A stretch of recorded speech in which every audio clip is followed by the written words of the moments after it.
yet. But the teams are having experience on the battleground. On the elimination feed, we see JDG taking out a member of the Xavier Nate team. And on screen, we have Nongxin Red Force in action, but Doxy ran in with his knife, but unfortunately immediately gunned down by Deathstorm by A1. But Deathstorm looks like he's taken out as well. They're just trading blows to each other. And Mr. MVP, Mr. Chicken Dinner Beanie in action with a pistol. And he's only down to 10% of health. He does not have space to run away. Rowdy will get him. I love that we gave him a moniker, Mr. Chicken Dinner. Okay.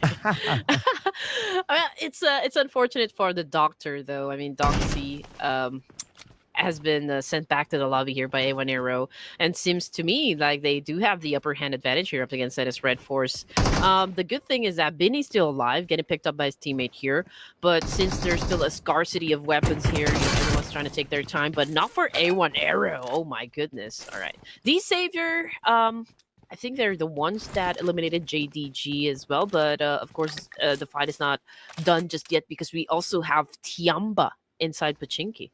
Tiamba with the full squad. Now they have the potential of having the advantage over them with the full squad. At the same time, on the elimination feed, 4th Rise in action against M9. A lot of fights happening across the map, it seems, this time. Oh, Tiamba in front of D Xavier. Knock on the Levi's. One more to go on the other side. And now Mighty. It's a lot of damage though, but he still goes in with the jump shot. Fearless Mighty. Whoa. Once, and they will finish off D Xavier. Now this is what I want to see coming from Tianda. And you know what, Super Cloud, I've noticed so far, especially in Pachinki, like there are more and more teams that would love to challenge D Xavier in terms of like getting Pachinki as their main territory. So D Xavier should prepare. But anyway, getting back into the action between Sim9 and 4th Rise, Yuhai is still knocked down on the ground. Trexie seems to have a plan on getting to UI at this point, but I feel like Noki probably already know that Trexie will be coming for his teammate here, and so he is trying to get into position here, or perhaps, would want to seal the deal. And Noki knows Trexie's on the other side. With the fact that the smoke's popped. Okay, probably saw him. Okay, now he takes a shot. Ooh, iron side. Knock on the Trexie. Quick moves there by Noki. Oh, yeah. I mean, understandably so, because Falak and IQQ already out of the game, so maybe he's avenging his fallen comrade, so to speak. And T24 coming up from behind. Trixie. Okay, there you go. That's the confirmed kill. Yuhai had been picked up, but no. He hasn't been picked up. He's also out of the game, which brings us down to our last player from the side of Sim9. Although they did manage to put 2 elimination points, but yeah, I guess it's okay. It's a decent number. 2 is still a good number, but not enough if they would want to gun for like an even higher position in the overall rankings. 2 is a good number, but 1 is a hard one. But after what we saw with Beanie earlier on, no, I'm not going to question the 1 anymore. Who knows if Fearon can pull off a Beanie? Yeah. But this is a very different situation, of course, for Fearon, because he is kind of far away from the circle and he needs to move like about 800 meters alone, that is, with the fact that 4th Rise knows that he's still around the corner. It's just that 4th Rise decided to like, okay, we don't have vehicles ourselves. We probably don't have enough utility. Let's just focus on the loots and not only think about that one guy, but instead think about the whole game altogether so that they'll be more prepared when they enter the circle next. I just realized that we didn't win any predictions just a while ago, so none of us will eat something. But anyway, okay, good. Okay, but okay. Just looking at the situation here, ladies and gents, just to keep you up to date. For Miracle Vibes will be coming from the south part area of E-Wrangle. Same thing goes for Thunder Talk Gaming, since they got down in Novorotnoy, and Sim9 is pretty close with 4th Rise, of course, down there in Ferry-Pierre. So perhaps for Miracle Vibes, if they know that 4th Rise and Sim9 still there, probably they'll challenge them up. I mean, potential scores. I mean, who would say no to that one? Also, for most of the teams, they're already down there in the middle. We got BTR pretty close with which team here? RQ. Okay, RQ in Rozok, if I'm not mistaken. So they're going to share the same area for now. That's going to be interesting if they bump into each other. But I guess everyone's at their own corner, so they're not gonna bump yet. And I'm pretty sure they don't want so. Okay, there you go. Okay, we get a overall view. Circle's pretty 50-50 between the north and the south. So let's see if there'll be any hard shift needed later on. For now, the shift is happening for 4 Medical Vibes, and the one that's stopping them is 4 Thrives.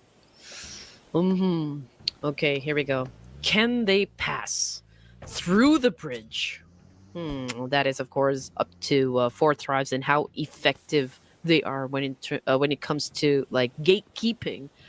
One of also the best in the competitive scene, of course, the boys of 4 Miracle Vibes.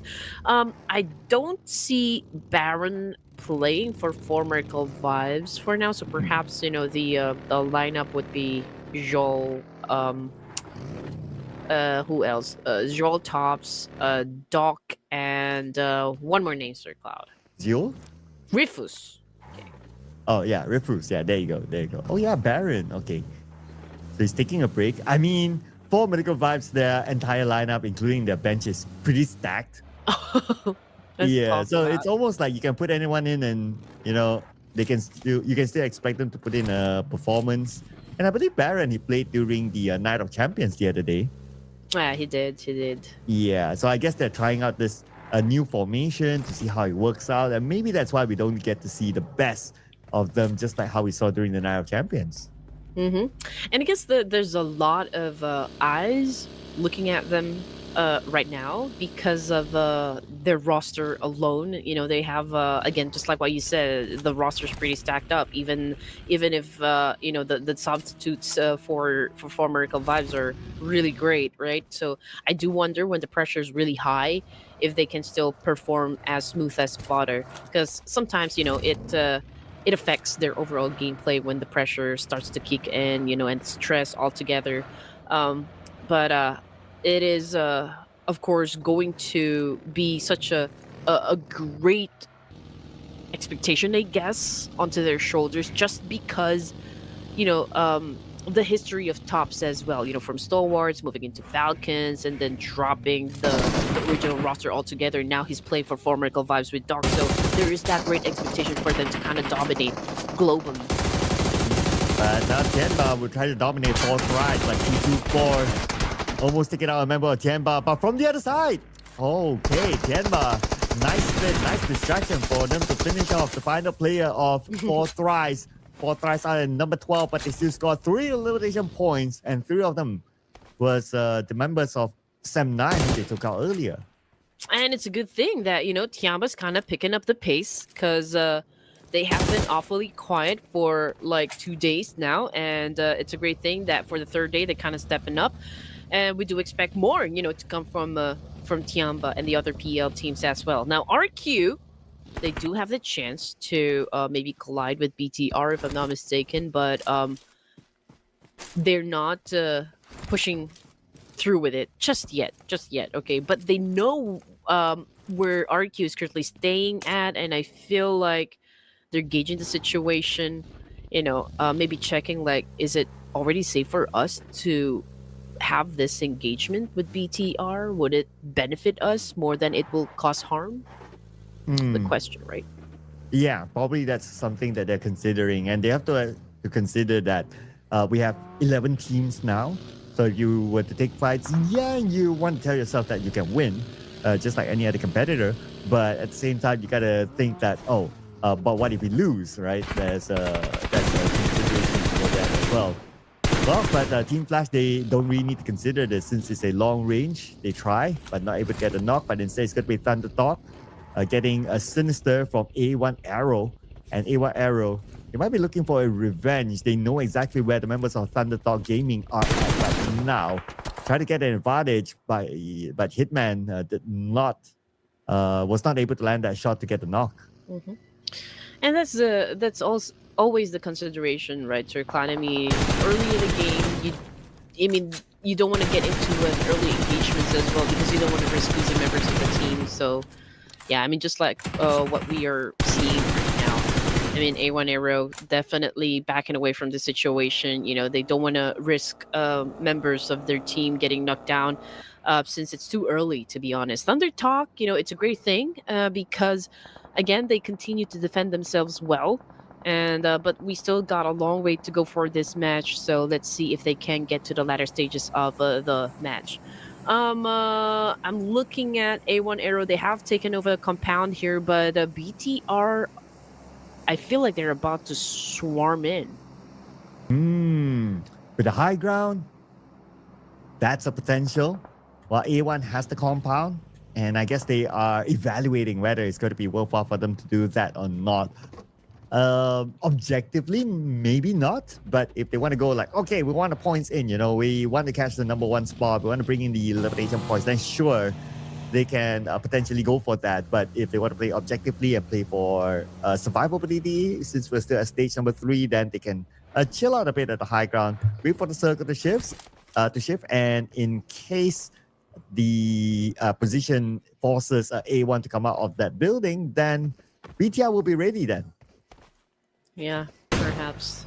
Okay, Team Flash. Ooh, okay. Massive fire. Coming from you. Who else? Okay, Thunder Talk Gaming, they're on rotation at the moment. We got Woo here of ASI 8, also trying to bring him down in a moving vehicle, but of course it's always hard. It's always tricky to put down someone in a moving vehicle. But Thunder Talk Gaming seems to be eager to respond as well up against ASI 8. So I do wonder if they're going to continue with the collision here. But Casanova, he has set his eyes over to one player of Thunder Talk Gaming and was able to put down Tian Yu. Nice long range there. And Tian Yu will be eliminated by who? It is him from ASI 8. Called who? Yeah. Reminds me of Doctor Who though. Oh, I thought it reminds you of what this movie about? Rush Hour. Oh, yeah. Now that you mention it. What's your name? My name is you. What do you mean you? Okay, yeah. I remember that now. That's funny. Okay, and again, it's a fast-paced game we're seeing right now because stage 3, and we already lost like the likes of Venice Red Force, JDG as well. We're looking at 10 teams remaining here, and D Savior also out of the game, by the way, setting up a total of 3 elimination points. So far, so good for A1 Aero since. They also managed to put up 4 elimination points as well for the team, so hopefully they can continue on with this kind of pace. And on the screen, ladies and gents, Team Flash, still a complete squad, moving around the map as well, over to the east side, pretty close with A1, Thunder Talk, and BTR on the south side of shooting range. But I feel like it's going to be A1 and Team Flash, if there's ever going to be another fight here. Yeah, and we have them now on screen. A1 Team Flash next to each other. And Team Flash, wonder if they're interested. They do have this high ground still. They don't really need to force it, but there's a chance that the circle will go away at stage number 5. While we shift forward to Vampire Esports with a high ground up onto the somewhat the shooting range area. And more teams are coming towards this high ground. Of course, this high ground is pretty valuable. Everyone wants a piece of it. But it's not only about the shooting range within, that is. They have to also be aware of incoming teams on the other side of the circle. BTR came from the right side of the circle towards the left side. They are circling around just to find that prime position. Maybe trying to get as near as possible. And I don't see Tony K playing for this round. Okay, maybe we'll see him afterwards. But okay, Vampire Esports over to the west side. I believe they're trying to gun down Voindunky as well, gatekeep them. BT are on your screen, ladies and gents. Again, Federal is already out of the game here, early elimination, but they are trying to challenge up the boys of ASI 8. Uzim is, or Uzium rather, is right behind a big rock.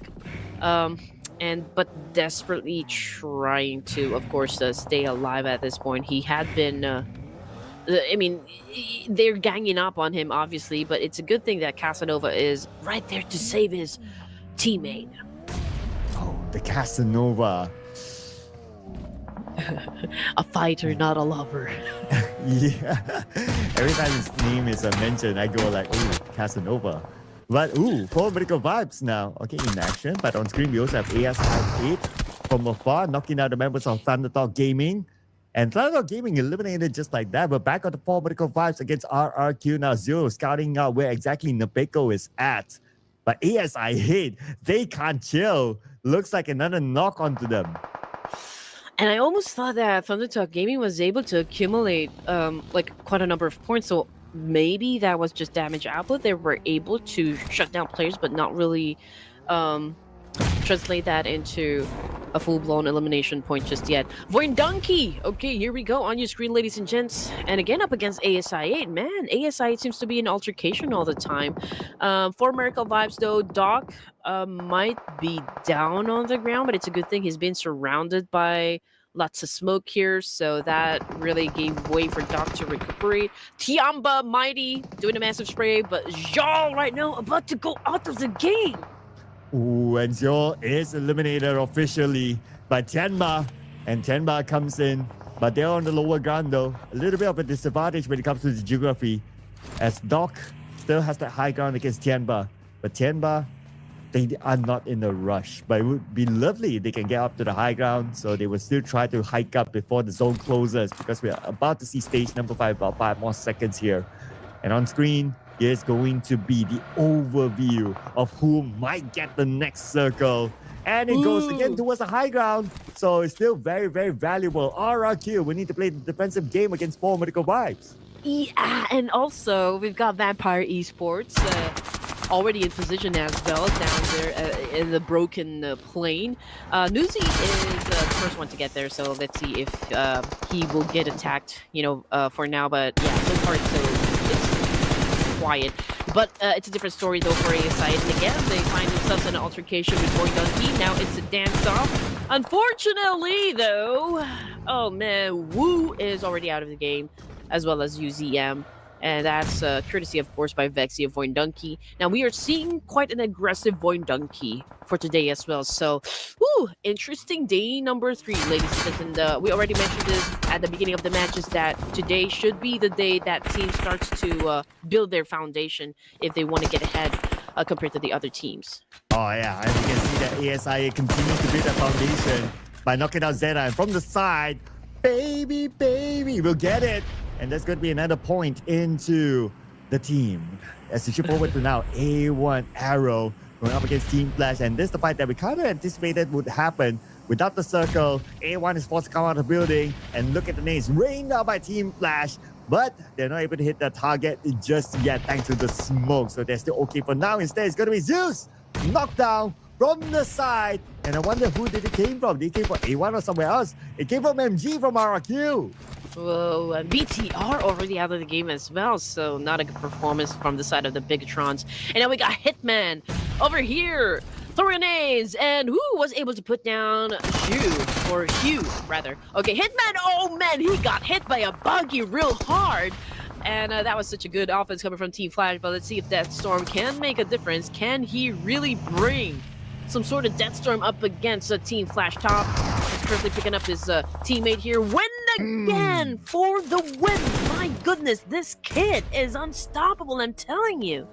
Again, he became the savior for the team, eliminating A1 at number 8 with 5 elimination points as we shift back over to the southern side of the circle. Now we have 4 medical vibes on the lower ground against Xianba, Voin Donkey, up against Vampire Esports, with 1 player currently down, but the jump shot came from the other side. It is on Zenz to finish off Gachor, and number 7 for Voin Donkey. Oh, Tiamba, how the mighty have fallen onto the hands of 4 Miracle Vibes. Doc with the slash attack, slaying the rest of Tiamba. Now we're looking at the 2 remaining players here. 6 elimination points, not bad for Tiamba. 4 Miracle Vibes and RQ also joined into the mix here, so it's a 3-way battle happening. in this particular spot. Now, Smoke's being popped off as well. XII is currently low in HP here, so there's a need for him to kind of pick himself up. Tops, Cooking Nade, Rifus as well. Just don't know where exactly they're going to throw those nades. But yeah, RQ is being a little aggressive here, but Doc is trying to keep them at bay as well. As of now, is the quiet before the storm, they say.